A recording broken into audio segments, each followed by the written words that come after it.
Wanneer ons in die kerk praat van die riglyne vir die lewe, dan verwys ons na die 10 gebooie, ons verwys na die samevatting van die 10 gebooie.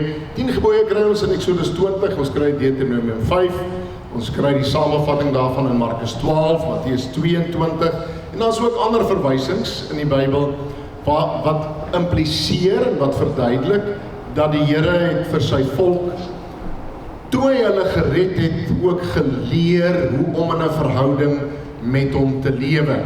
Dis van kardinale belang, om te onthou, dat Israel het nie die 10 gebooie gekry, toe hulle in Egipte was, en toe is hulle geëvalueer, of hulle gehoorsaam is, en op grond van daardie evaluasie, het hulle toe uitgetrek uit Egipte nie.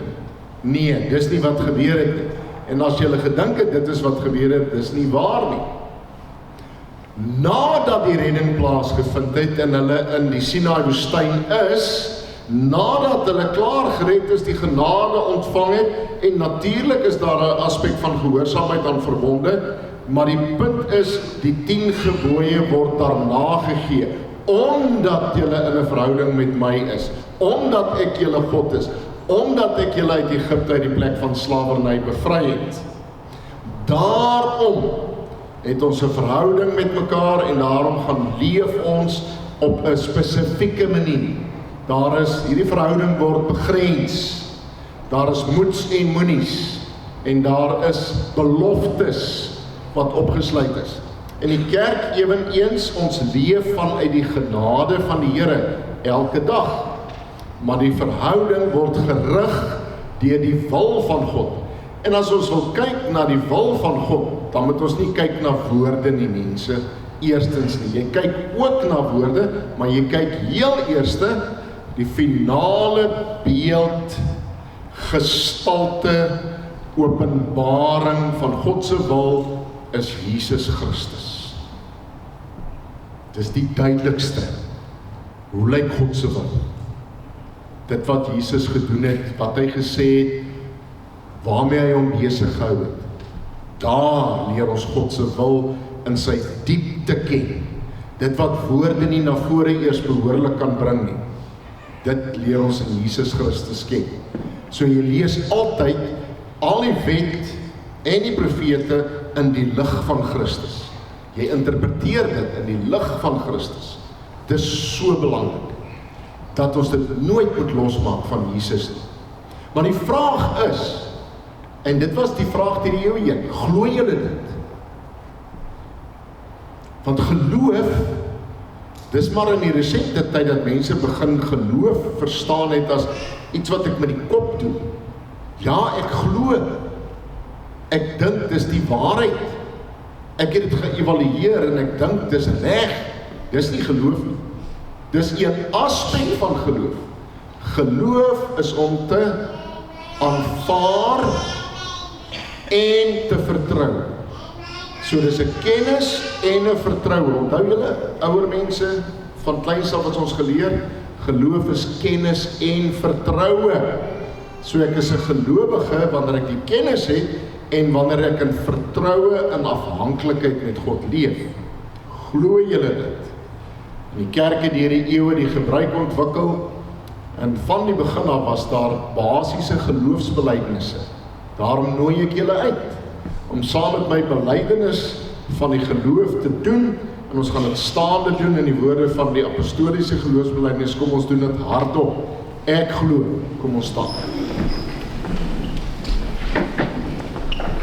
Ek glo in God die Vader, die Almagtige, die Skepper van die hemel en die aarde, en in Jesus Christus, sy eniggebore Seun, ons Here, wat ontvang is van die Heilige Gees, gebore is uit die Maagd Maria, wat gelei het onder Pontius Pilatus, gekruisig is, gesterf het en begrawe is, en ter helle neergedaal het, wat op die 3de dag weer opgestaan het uit die dode, wat opgevaar het na die hemel, en sit aan die regterhand van God, die Almagtige Vader, van waar hy sal kom om te oordeel, die wat nog lewe en die wat reeds gesterf het, Ek glo in die Heilige Gees. Ek glo aan 'n heilige, algemene Christelike kerk, die gemeenskap van die heiliges, die vergewing van sondes, die opstanding van die vlees en 'n ewige lewe. Kom ons bid saam. Ek dank U Here dat ons in hierdie dag as gelowiges by mekaar kan wees, dat ons U woord kan lees en dit oordink. Here, ons is mense wat leef in hierdie wêreld, en in hierdie wêreld is daar baie dinge. Daar's baie mense wat ver van U af lewe. Daar's baie mense wat se plan is om U om elke hoek en draai te ondermyn en in die proses U kinders te benadeel.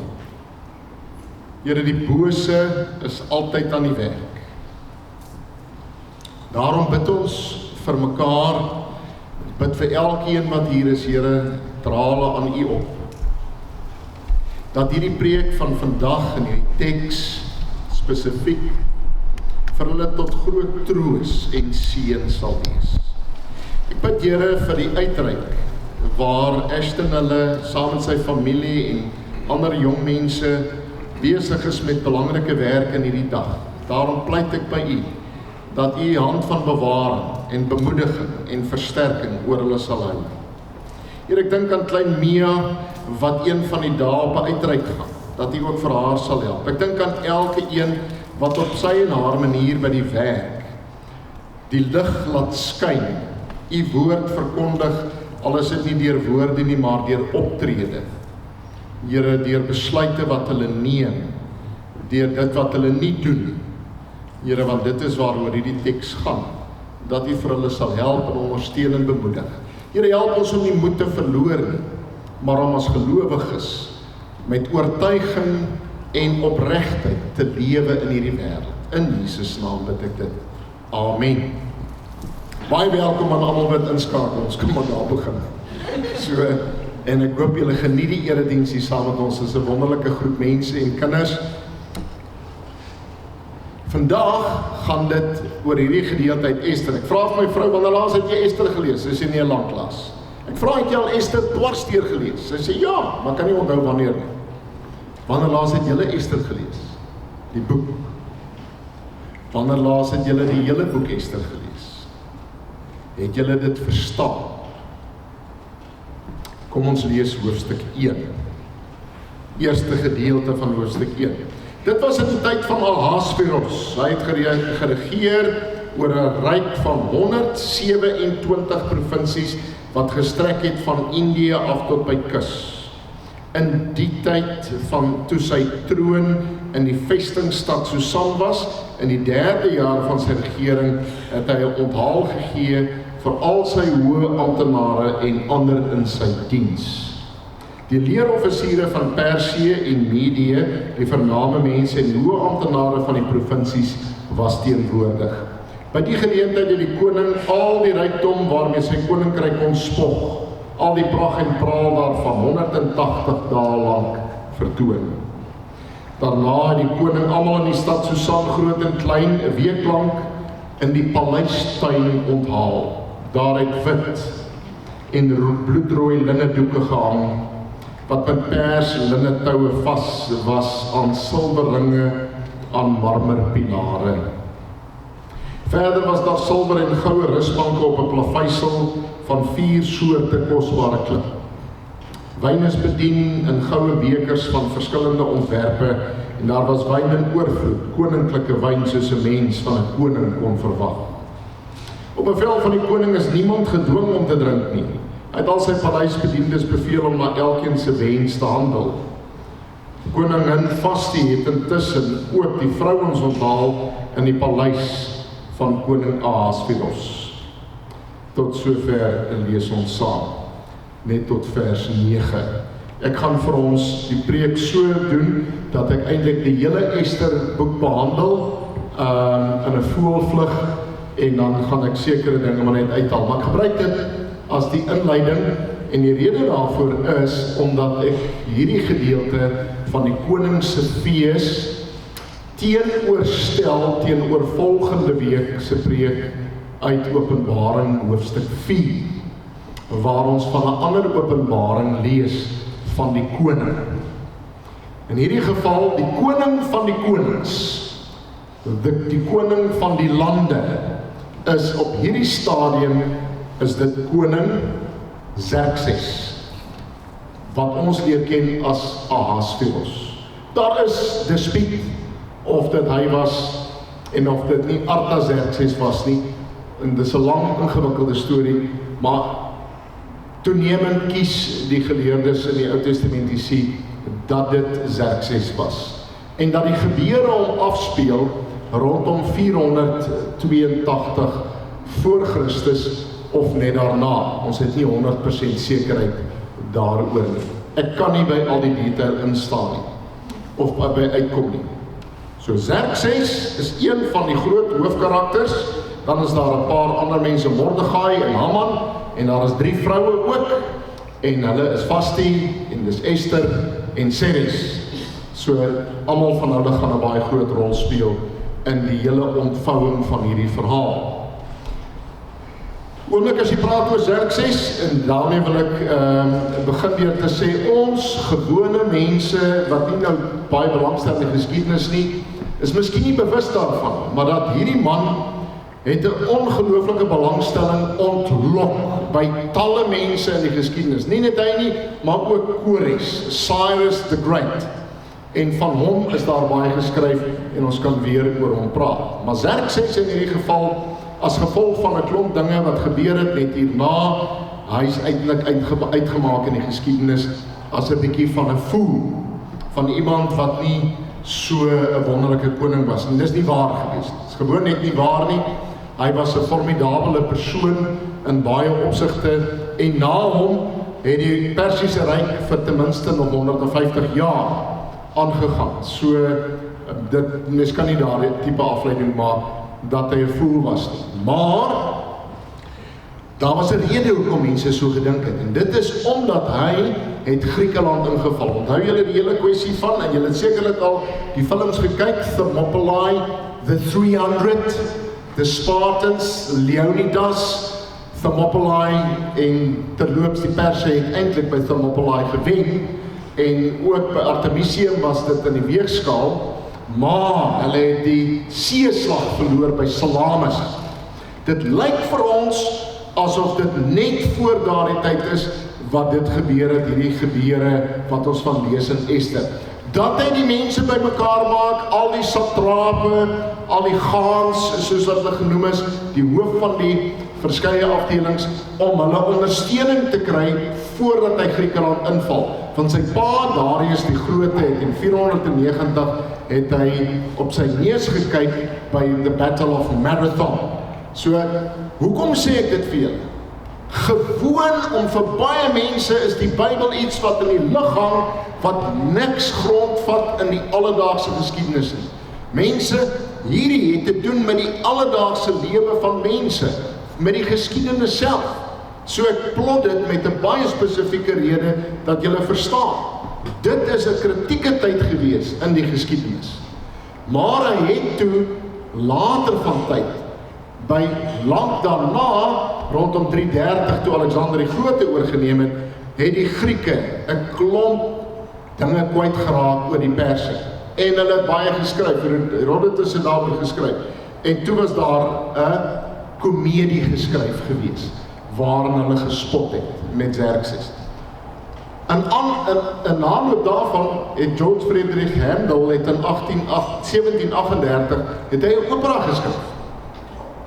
En die opera begin met 'n insident wat plaasgevind het.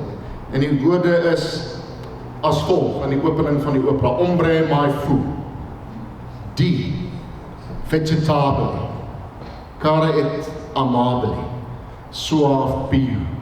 Daar is so 'n wonderlike boom, wat sy skaduwee so wonderlik is.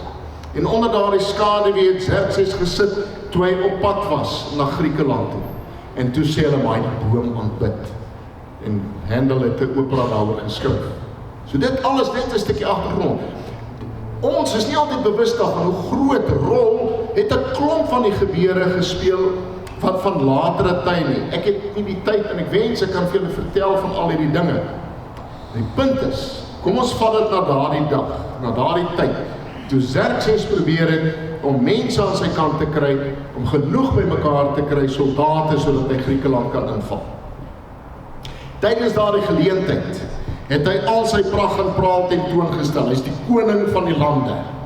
Hulle sê, hy het soveel goue en silwer gebruiksartikels gehad, en julle kan 'n foto van een of twee van daardie gebruiksartikels wys. Soveel van dit gehad dat nie een keer was daar dis nie dat jy sal sien as jy by die goue ding kom. Nie een van dit was 2 keer gebruik nie. Nie een keer. Hulle was nooit 2 keer na mekaar gebruik nie. Dit is alles wat opgegrawe is, onder andere. Hy het soveel gehad dat dit eintlik godskreiend was om dit so uit te druk. En tydens daardie geleentheid was daar wyn in oorvloed. Vir 180 dae, bykans 'n halwe jaar, het hulle so by mekaar gekom. En hulle het gekyk na alles wat aan hierdie koning behoort het. Goud en silwer en marmer en al hierdie brokaat, hierdie gordyne, hierdie pers gekleurde stof. Hoekom staan dit in die Bybel? Dit gee vir jou 'n agtergrond. Teen hierdie agtergrond van die wêreldheersing is daar 'n God wat aan die werk is. Maar nêrens kom God ter sprake in Ester nie. Jy sal te vergeef soek in Ester na 'n beskrywing oor God. Jy sal te vergeef soek na die naam oor God. Later van tyd het mense addendums bygebring by hierdie boek. Net om soort van aan te toon dat God het in 'n droom met Ahasveros gepraat. Dit staan nie in die oorspronklike nie. God is nêrens te vind in hierdie boek nie. Maar God is oral te vind. Hy is oral te vind agter die skerms besig om te werk. So die teenwoordigheid van God is tasbaar en voelbaar deur hierdie hele boek. En dis die eerste punt wat ons moet maak. God is teenwoordig. Wanneer ons in Nuwe Testamentiese terme dink van God is hier teenwoordig, ons sing dit. God is Immanuel, God met ons. God is teenwoordig in Australië, waar ons so baie keer sê, dis 'n goddelose land. Hier is niks wat goed is nie. Weet julle wat doen ons? Ons dink in terme van 'n ou onderskeid. 'n baie ou onderskeid, wat nie haalbaar is, van die heilige en die profane. Ons leef met 'n gedagte van apart. Alles moet geskei wees, apart wees. Sy ekstreme voorbeeld daarvan is dat die kerk homself moet afskei van die wêreld. Die kerk is natuurlik anders as die wêreld. Niemand ontken dit, maar die kerk is altyd binne in die wêreld. Want God is teenwoordig in en deur sy kerk binne in die wêreld. So ons moet baie versigtig wees oor hoe ons koppe laat gaan en dink oor skeidings. In hierdie geval, wanneer hy besig is hier, en die hele kwessie gaan daaroor, dat wanneer hy nou duidelik te veel gehaat het om te drink, en dan wil hy nou spog, hy spog by die dien die hele tyd, maar hy wil ook spog met vastie. Nou dit skep vir ons 'n baie groot probleem, want ons weet uit die geskiedenis uit, dat sy vrou se naam was Amestris. Ons weet sy ma was Atossa. So was Amestris vastie, ons weet nie. Daar is talle mense wat probeer aangedui het dat dit een en dieselfde mens is. Daar is aanduidings daarvan, maar ons kan nie met sekerheid sê nie. Die realiteit is, hoe dit ook al sê, hy het 'n harem gehad, in Engels harem. Geweldige groot harem gehad, daar was nie net een vrou nie, daar was baie verskillende mense in daardie harem gewees, wat terloops bestuur was deur enigs. En julle weet wat 'n enig is. So, die feit van die saak bly, dat in hierdie teks staan daar, dat Vastie het teen hom in opstand gekom. Daar's baie mense wat sê, maar dit was normaal, sy was die gasvrou, sy kan nie net op die konings se wens weggegaan het nie, en gekom het na hulle mans toe, en tussen 'n klomp mense wat by die dien, jy weet, onder die invloed was. Jy kan nou dink dat die feministe they have a field day with this, jy weet ook. En dan boonop, sy moes 'n kroon op haar kop gehad het, sonder 'n sluier, is die afleiding wat gemaak word. So in daardie konteks van die alledaagse, goed wat eintlik met ons niks sou te doen gehad het nie, is God aan die werk. Want volgende op die toneel, nadat hy dan nou 'n nuwe koningin, 'n nuwe meisie of vrou soek, dan is daar 'n Joodse meisie met die naam van Hadassa. En Hadassa se voog is Mordegai. Nou in my kop het ek altyd hierdie idee gehad, jare terug, dat Mordegai is hierdie ou oom, want 'n voog is mos nou altyd hierdie ou mens, né? Moet nou weer so sê, wat nou moet kyk na die jong mense. Maar dit was lyk nie my nie so nie. Hy het sy oom se dogter, sy oom se naam was Abigail, en sy oom se dogter was Hadassa, en hy was haar voog gewees. So die Jode was mos nou weggevoer na Babel, en toe die Perse Babylon oorgeneem, en op die ou einde eindig hulle in die stad Susan. Hulle kan daar die kaart opsit, in Elam, daar is een wat so Pers is, daar is hy, stad Susan, ons ken die stad as die stad Susan. So terloops, dit is ook 'n geweldig belangrike stad in Iran, waar die graf van Daniel is, so sê hulle, en Daniel is absoluut 'n heldefiguur daar. Hoe dit ook al sê, in daardie stad speel die gebeure hom af, en is hierdie jong meisie voorberei deur die mense wat in die paleis in beheer is, om na die koning gebring te word, wat hulle genoem het die Shah, Xerxes, en dit was sy Griekse naam, en uiteindelik dan word sy een van die binnekring. So nêrens kan 'n mens enige afleidings maak van dat dit nou verskriklik Christelik daaraan toe gaan, of Joods daaraan toe gaan nie. Maar Mordegai oom, hy tel 'n probleem op met Haman. So Haman het soveel geld. Haman is so ryk, dat hy nie die einde van sy skatte ken nie. Hy het 'n geweldige hoë posisie aan die hof van die koning, en hoe dit gewerk het daar, dit was met eerbetoning, dit was met ek doen gunste vir die koning. Een van die beste, die grootste dinge wat ek kon doen, is om vir die koning 'n gunst te doen. So elke jaar moes mense gaan om hulle plig te doen teenoor die koning, en hulle wens was, as ek tog net die koning kan help, tot op sy perd, of as ek die waaier kan waai, of die stert met hare wat die vliee wegwaai, dan het ek vir die koning iets gedoen, want ek kry, of 'n stuk land, of ek kry goud, of ek kry wat ook al. As jy aan die koning iets groot gedoen het, dan gee hy vir jou 'n fantastiese mooi perd, met 'n goue stang, met al die gebit is in goud, en jy kry 'n pragtige kleed, en dan kry jy daarmee saam 'n goue dagger, of sikarie tipe ding. So al hierdie dinge het te doen met ons beloon. So kry die koning almal in sy binnekring wat belangrik is. So sy halfbroers en al die verskillende tribal leaders, hulle word deel hiervan. Haman is 'n belangrike man, maar hy het 'n probleem.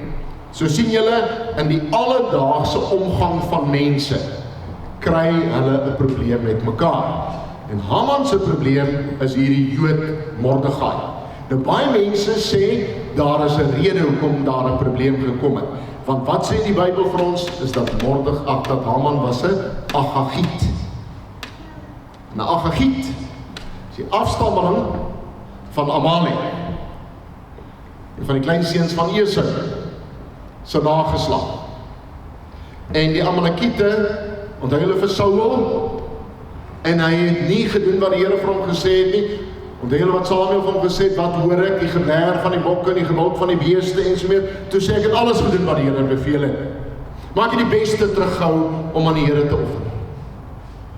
En dit het sy koningskap gekos, want hy was weerspannig. Onthou julle daai ou woord van weerspannigheid, hy was ongehoorsaam. Die Agagiet het 'n probleem met die Jood. Daar's baie mense wat sê, dit is die rede hoekom dinge hier verkeerd geloop het. Sien julle die spanning wat ophou in hierdie verhaal, hierdie ontwikkeling? Dinge loop sleg verkeerd vir Mordegai, want hy neem 'n standpunt in, dat hy nie gaan buig voor Haman nie, maar hy maak 'n formidabele vyand. En dan gaan Haman na die koning toe, en hy vertel stories by die koning. Julle kan dit gerus gaan lees. Ek hoop, nadat ek hieroor met julle gepraat het, sal julle sal julle dan dit gaan lees of nie. Hy gaan maak stories by die koning. En die koning vaardig 'n bevel uit. En hy sê dat die Israeliete, of liewers die Jode, daar's 'n spesifieke dag waarop hulle almal doodgemaak gaan word en mag word. Daar is 'n lotsbeslissing gewees, 'n lotsbepaling gewees, die Pur. En dit is as gevolg van daardie woord, dat die Purimfees vandag gehou word deur die Jode, want die lot het geval. Die Jode sou vernietig word, hulle sou van altyd af van die aardbodem afgevee geword het. Kan julle sien die agtergrond ook waarteen hierdie preek is? Rondom dit wat tans in die wêreld gebeur, en alles wat daarmee saamhang, en ironies, Iran, wat terloops, Iran van vandag is nie dieselfde as die Perse van ouds in die sin. Daar's vandag 'n republiek uitgevaardig deur die Islamregering. Dis totaal iets anders. Die hoofgodsdienst van Xerxes was die Zoroastrianisme. En hulle hoofgod was Ahura Mazda. Dis een van die oudste godsdienste in die wêreld. So ons moet net nie direkte lyne trek na alles vandag en afleidings maak, want ons doen dit hopeloos te vinnig en te maklik. Punt wat ek wil by uitkom hier is, die Agagiet het 'n plan en die plan is in werking gestel en die koning het sy seël daarop gesit. Daar's 'n prentjie van daardie seël van Xerxes, wat vir jou en my miskien nie so indrukwekkend sal wees nie, maar dit is nogal belangrik, want die boom waarvan gepraat is, kom nogal daar na vore. Dit is nie hy nie, dit is die Cyrus Cylinder. Dit is so wit dingetjie. Daar's die koning se seël. So die wet van Meders en Perse. As jy daardie seël opgehad het, dan kan dit nie verander word nie. Onthou dit, want dit is belangrik vir die verhaal. Dit is ongelooflik belangrik. Jy kan dit nie verander nie. Dan kom Ester op die toneel en sy probeer om by die koning uit te kom, en ek spring oor 'n groot gedeelte want ons probeer die prentjie in oënskou neem. Sy kom by die koning uit, maar sy sê vir Mordegai, ek kan nie by die koning uitkom sonder om te sterf nie. Ek moet myself blootstel, want niemand mag na die koning toe gaan, niemand mag in sy teenwoordigheid kom sonder dat hy of sy geroep is nie. Die oomblik as jy na hom toe gaan uit jou eie vrye keuse uit, dan word jy doodgemaak. Sy sê maar daar die gevleelde woorde dan, so kom ek om. As ek moet omkom, dan kom ek om. Onthou julle dit? Baie keer het ons al daardie woorde gehoor om ons waar dit vandaan kom. As dit so moet wees, dan is dit so. Dan is dit die prys wat ek betaal.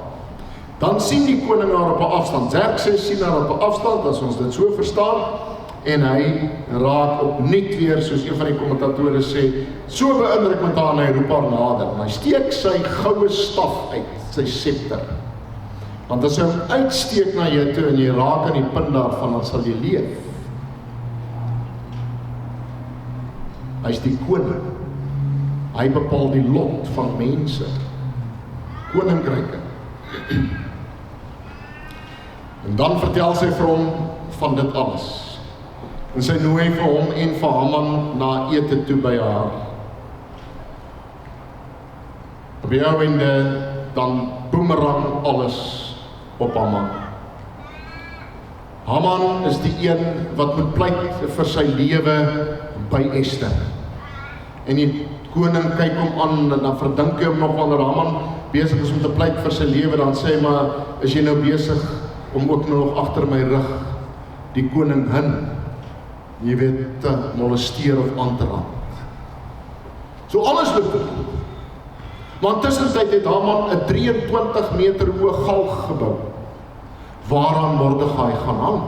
Hy is so seker van sy saak. In hoofstuk 6, wat die sentrale hoofstuk is van die boek, in hoofstuk 6, dan sien jy hoe die koning van vra, wat moet ek doen met 'n man wat geëer moet word? Want die koning het intussen dit agtergekom dat Mordegai een was wat vertel het toe iemand hom wat die koning was wou doodmaak. En Mordegai was nooit vereer nie. Nou vra hy vir Haman, wat kan ek doen vir iemand wat ek wil vereer? Nou gee Haman vir hom uiteensetting, pragtig. Al hierdie wonderlike goed, al hierdie wonderlike geskenke. En dan sê die koning vir hom, jy moet dit vir Mordegai doen. Want Mordegai het my lewe gered, toe hulle my wou doodmaak. ironies genoeg, in 465 het Artabanus wel vir Xerxes doodgemaak, een van sy eie paleiswagte.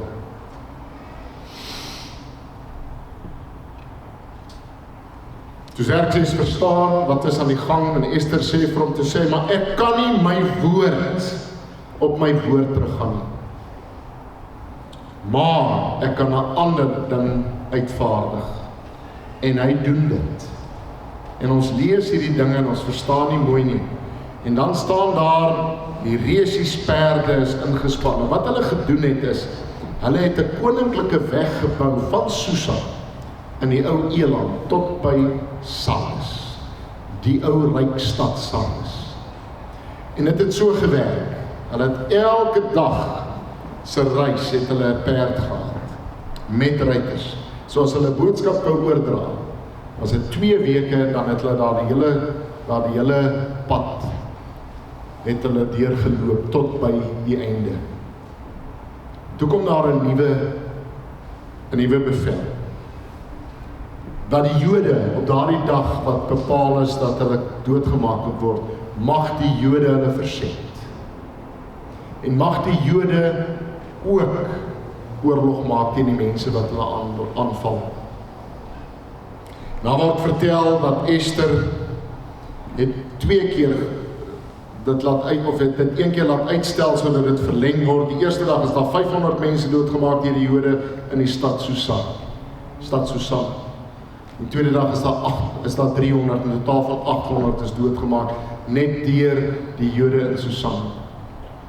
En toe, in die rest van die land is daar 75.000 mense doodgemaak deur die Jode in hierdie verdediging van hulle self. Kan julle verstaan hoe geweldig diep dit is in die Bybelse geskiedenis? So kom ons vat dit saam, Mordegai, Haman hang op die ou einde, en deur Ester se toedoen, sy 10 seuns word ook doodgemaak. Hulle verloor hulle lewe. God is teenwoordig agter die skerms, maar hier is 'n klomp groot lesse om te leer. Die teenwoordigheid van God kom op 'n manier na vore dat jy dit glad nie punt 2 kan ontdek nie. Happenstance, dis wat ons van praat. Deur die gewone gang van die lewe, waar daar soveel gapings is, wat jy glad nie 'n patroon kan sien nie. Waar jy en ek glad nie 'n patroon kan sien nie, waar dit geen sin maak nie, word God glad nie gestuit in dit wat hy wil bereik nie. In hierdie geval, die behoud van die Joodse volk, sodat die Messias gebore kan word. So terloops, wanneer jy Jesaja 45 gaan lees, dan lees jy van die Messias in Jesaja 45 en sy naam, 150 jaar voor hy geleef het, sy naam is Koris. Sy naam is Koris, want hy gaan die Messias wees van die Jode, want die Here God gaan sy plan nooit laat faal nie. Maar Ester leer vir ons, dat jy kan nie net na omstandighede kyk. Daar's te veel gapings in omstandighede. Jy kan nie kyk na dit wat met jou gebeur by die werk en oral in die samelewing en die goed wat gedoen word en daaruit afleidings maak van presies hoe dit gaan uitwerk, want ons het nie die prentjie nie. Almal wat hieroor skryf, sê dit. Dis 'n les om te leer vir ons as gelowiges, om te verstaan dat God met die eenvoudigste dinge wat gebeur, met die simpelste goed wat ek en jy as onbelangrik beskou, 'n Mordegai wat sit by die stadspoort en hy hoor hoe 2 mense skinder dat hulle vir Xerxes wil doodmaak. Van eenvoudige gebeure wat uitloop, wat gebruik word deur God. Dit is die God wat ek en jy aanbid, wat in staat is om die ondermaanse, die eenvoudige te gebruik, die goed wat ons nie beheer oor het nie, die goed wat ons nie eers van weet nie. So hopelik sal ons, as ons hieroor nadink en uit Ester uit sien dat ons met 'n God te doen het, wat onmeetlik groter en meer is as wat ons kan bid of dink, en dat hy die lotgevalle van sy kinders in sy hand hou, elke een van ons, al sien ek dit nie, al voel ek dit nie. Ja, jy kan dit aflei, want God is werklik teenwoordig daar waar hy is. Hy is nie net op 'n Sondag by die kerk nie. Hy's nie net in die verlede nie, want baie mense dink, hy's net in die verlede. Maar hy's 'n God wat handel. Hy's 'n God wat in 'n sekere sin spelenderwys klaar speel met mense. Die hele boek Ester gaan oor the reversal. As jy oor die Bybel wil dink en praat, dan moet jy praat van the great reversal. Hoeveel keer het die Here Jesus nie daaroor gepraat nie? Van dit wat omgedraai gaan word. Die eerste wat laaste gaan wees. Die armes en die rykes. Onthou julle al daardie voorbeelde in die Bybel? The great reversal. Die verandering van omstandighede. Dis God wat die tye en geleenthede verander. Maar ons wil dit beheer. Ons wil dit beplan, ons wil 'n voorspelbaarheid sien, ek wil 'n patroon sien, ek wil sien dat die Here God dit doen. En ek wil ook sien hoe hy dit doen. In 'n sekere sin wil mense eintlik, soos wat hulle in Nieu-Seeland baie keer gesê het, was my altyd baie interessant. Wanneer Charmaine moes werk met kliënte, dan het hulle gesê, never about me without me. Baie mense dink so oor God. Never about me without me. Ek wil 'n insig lewer. Ek wil bepaal hoe dit moet wees. Ek wil die uitslag bepaal. God. In Romeine 8 vers 28 laat alles selfs die kleinste ten goeie meewerk vir die wat hom liefhet. Vir die wat op hom vertrou, wat hom liefhet, wat hulle vertroue in hom stel. Ons dink so klein oor God. Maar God gebruik die hele wêreld, hy gebruik die Australië, die Nieu-Seeland, die Suid-Afrika van vandag. Oor Suid-Afrika kan ons nie een praat nie, want ons almal het emosie. En ons almal gaan in 'n koers in. Waar is God? God is hier teenwoordig. En in die kleinste speel goed af agter die skerms wat ek en jy geen benul van het. Wat nie eens in ons tyd waarskynlik sal uitloop. Maar God is in beheer.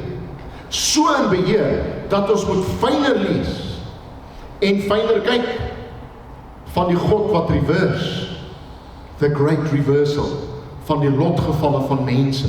Daarom wanneer ek bid, dis wat Ester doen, sy bid vas vir 3 dae, sy sê, laat al die mense saam met my bid en vas vir 3 dae, dat ons onsself verootmoedig voor die lewende God, dat hy doen wat hy kan doen. Hier is 'n seël wat uitgevaardig is. Dis onomkeerbaar. My lot is beslis.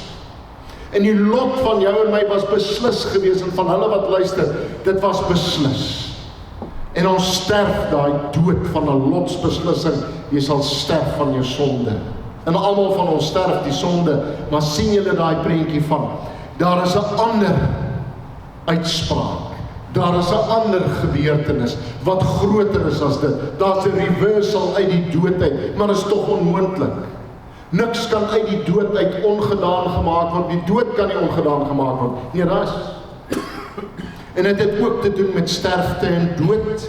Dit het te doen met vernietiging van die boosheid, net soos wat dit in beginsel daarna voorkom, die vernietiging van die boosheid.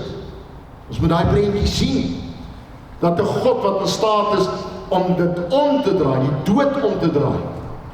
Hoe kan hy dan nie in staat wees om sy wil volkome te bereik deur en met en in elke een van ons nie? Maar ons baie keer kan dit nie sien nie. En as ek dit nie kan sien nie, dan kan dit nie waar wees nie. En as ek nie daarbey betrokke is nie, dan glo ek dit nie. Ek hoor baie mense praat oor dit. Baie mense in die bediening het ek gehoor oor hierdie dinge, wat hulle rug op God gedraai het. Want hulle sien hierdie prentjie nie. Sien julle hierdie ongelooflike boodskap van die dood wat omgedraai is? Hoeveel keer het dit nie gebeur dat die volk van God op die rand van uitwissing was nie? Jode, Ou Testament, kerk in die Nuwe Testament. Die kerk kan nie vernietig word. Die liggaam van Christus kan nie vernietig word nie, maar is opgeneem in Christus. Een van die grootste skokke vir my was op 'n stadium, toe ek weer moet nalees oor hierdie dinge, en ek lees weer daar oor Kores, wat die uitverkorene van God is. Hoekom was dit vir my 'n skok? wat ek nou gaan sê, kom as dit my skop, want ons lees oor die goed in die Bybel, en dan lees ons in Handelinge 2.